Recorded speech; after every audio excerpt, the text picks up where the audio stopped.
aniq bilaman, siz ham ozish uchun millionlaringizni sarflagansiz va mana shu ishlarni siz ham qilib ko'rgansiz.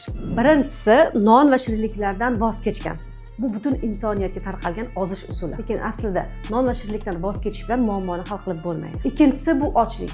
Bunda har xil so'klar yoki ko'katlardan qilingan qaynatmalar yoki suvni o'zida kunlab hech narsa yemasdan yurishlik. Bu ochlik sizga zararga ishlaydi. Agarda tanangizda defitsit bo'lsa, to'xtatganingizdan keyin 2 barobar, hattoki 3 barobar ham semirib ketish ehtimoli juda yuqori. Uchinchisi, 5 mahal sog'lom ovqatlanish. Bu aslida marketing. Ovqatingizni doim o'zingiz bilan ko'tarib yurish bu sizga ortiqcha stress beradi. Stress esa sizni ertalab turganingizda otyoklaringizni yana ham ko'payishga sababchi bo'ladi. Va natijada 5 mahalli yog'siz ovqatlardan to'yganingizdan keyin 2 barobar yeb yuborish natijasida vazningiz ham 2-3 barobarga semirib ketadi. To'rtinchisi bu eng qimmati firmalarga a'zo bo'lish. Hozir nomini aytmayman, lekin siz aniq nima haqida gapirayotganimni tushunyapsiz. Bu firmalar o'z mahsulotini sizga sotish va ishonchingizga kirish maqsadida tovar olsangiz va o'zingizga o'xshagan insonlarni a'zo qilish orqali sizni ustingizdan pul ishlaydi. Siz sog'lig'ingizda qanday muammolar borligiga qiziqib ham qo'ymaydi. Beshinchisi esa eng arzon ozdiruvchi 100 minlik marafonlar. Sizga va'dalar berib, atigi ikkita buxankani puliga ozasiz deya kanalga qo'shtirib olishadi. Kanalda esa